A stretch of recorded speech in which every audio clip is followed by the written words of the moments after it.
Hello, I'm Annette Young and welcome to the 51%, a show about women reshaping our world. Coming up, for the first time in 9 years, Lebanon is set to go to the polls with a record number of female candidates running. With that in mind, we'll be talking to Lina Abirafeh from the Lebanese American University in Beirut on whether women's issues really count in this election campaign. And how the hippest restaurant in Colombia happens to be located behind bars at a women's prison. But we begin in Lebanon, where the first parliamentary vote in nearly a decade will be taking place on May the 6th.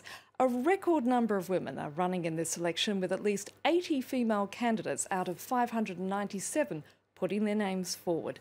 Our team on the ground went to meet some of them. Among the rows of men sitting in the Lebanese parliament, there are only 4 women. But that might not be the case for long. In the country's first parliamentary election in 9 years, 111 women are running for a seat. Joumana Haddad is one of them, a journalist and a writer who's known for her outspokenness in support of women and freedom of speech. She's running as an independent candidate. Independent candidates, especially women, have limited funds. Women are told from a young age that it's only men who are concerned in politics. I submitted my candidacy to prove that it's time for women and independent candidates to have a voice in parliament. Another woman in the race is Rola Tabasha Rudi. She's a candidate for the Future Movement Party and already a familiar face in parliamentary committees through her work as a lawyer. Throughout my career, I've worked on developing our laws, especially the ones concerning women. It's not right that a parliament full of men is discussing laws that affect women. The last time Lebanon held parliamentary elections was in 2009. Back then, only 12 women ran for a place. This year, women represent more than 11% of the total number of candidates. Women are not half of society, they're the whole society. Women are equal to men and they can do well in politics. Political inheritance is common in Lebanon. Women used to gain a parliamentary seat by taking over from their father or husband on account of a good family name. It's up to this election and the women running for it to buck that trend. And joining me now from Beirut is Lina Abirafeh, the Director of the Institute of Women's Studies in the Arab World at the Lebanese American University. Lina, thanks so much for coming in and talking to us. We see a record number of female candidates standing in this election, but how many are indeed likely to win? Well, Annette, it's difficult to say. The challenge is that women's rights advocates and organizations were very active in last year and the year before trying to get a quota in place for women. So we were arguing for a 30% quota for women in parliament. Well, that unfortunately was rejected. We're delighted, however, to see that so many women have come forward through their parties or on their own as independents. But at this stage, there's no telling how many are actually going to gain seats. We're trying to be optimistic, but we're not sure.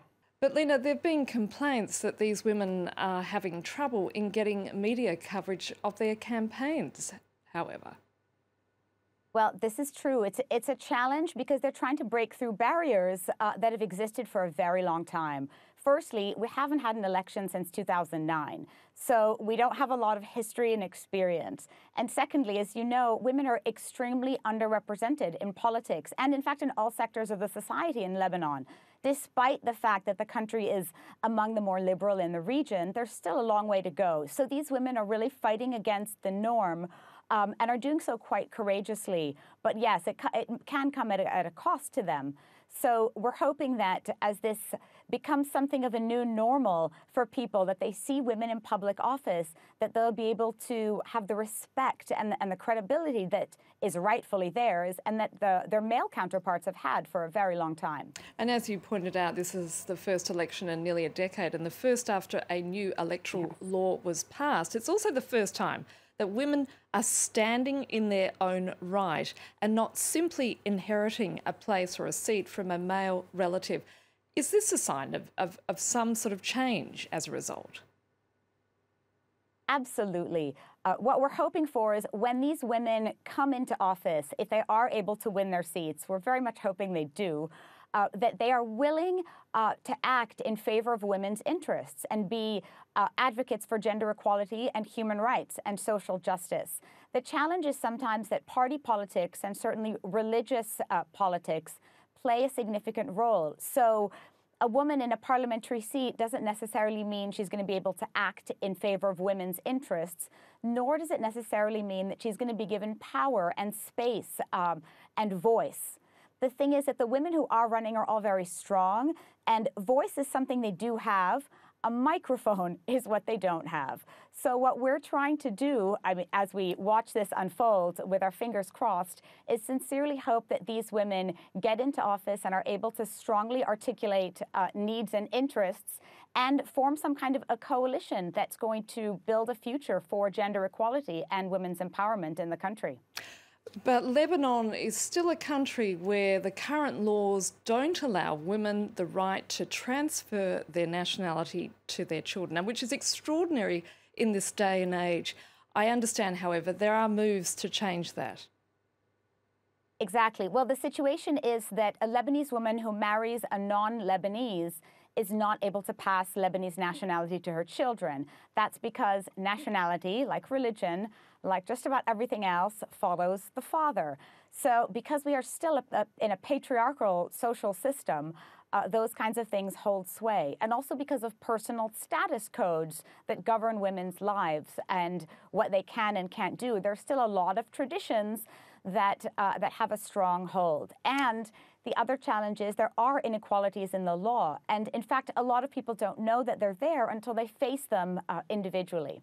So we're trying to change that. Okay, so taking that into account, along with the fact that we now have, a growing group of women who are willing to sort of participate in politics, are we sort of witnessing now a sea change, if you like, in the country? I'd like to remain cautiously optimistic. I think we have a long way to go yet. I think Lebanon is a little bit of a challenge in that it appears very progressive on some fronts.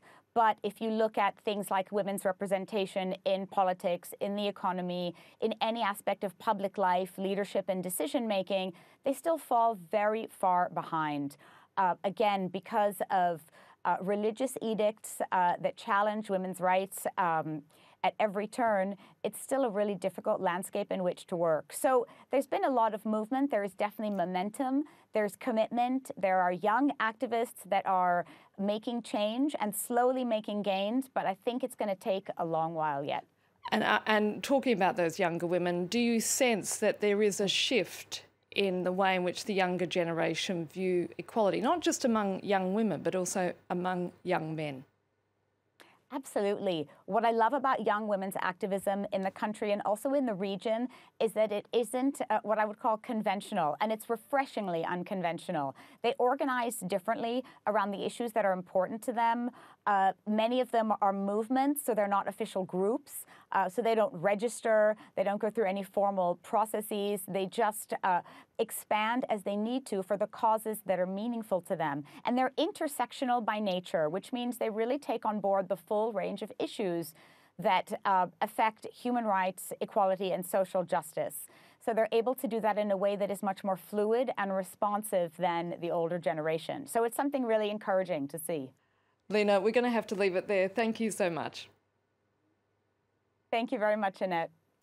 To Latin America now, and one of Colombia's hottest restaurants is behind bars. That's right, literally behind the bars of a women's prison. It's open to the public and staffed by inmates, yet it does not exist simply to serve excellent food. It also has a far more important purpose, as Francois Webeau reports. Cartagena, one of Colombia's top tourist destinations. But visitors seeking a truly unique dining experience head to this white building with bars across the windows. When night falls, the pink prison gates open to reveal a cozy restaurant. Tonight's customers have all booked ahead and they know that they'll be served by inmates, but there's still a moment of hesitation. For most, it's their first time inside a correctional facility. It doesn't feel like we're in a prison, except when you look and see the bars, but the staff are so warm and welcoming. Candé has been in jail for 2 years on drug trafficking charges. While doing her time, the mother of two's been trained as a waitress. For me, this job represents so much. It makes me happy and takes my mind off prison. Over in the kitchen, the women are supervised by a professional cook, while the menu was elaborated by Michelin star chefs.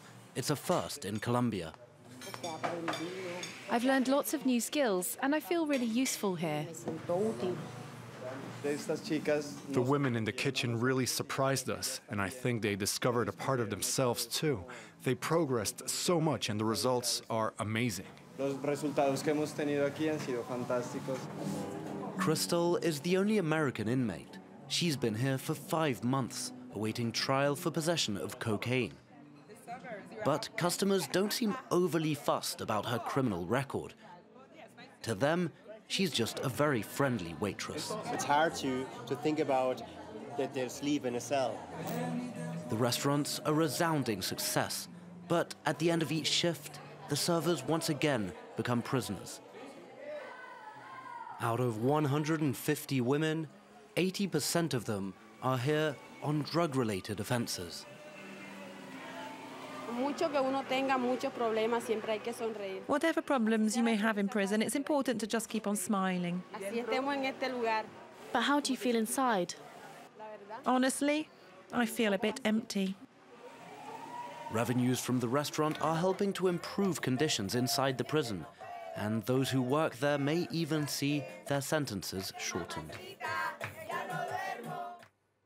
And that's it for now. You can connect with us via our Facebook page, that of course being France24.51%, or do send us a tweet at _51%. Thanks for your feedback so far. And yes, please do keep those story ideas and comments rolling in. So until our next show, bye for now.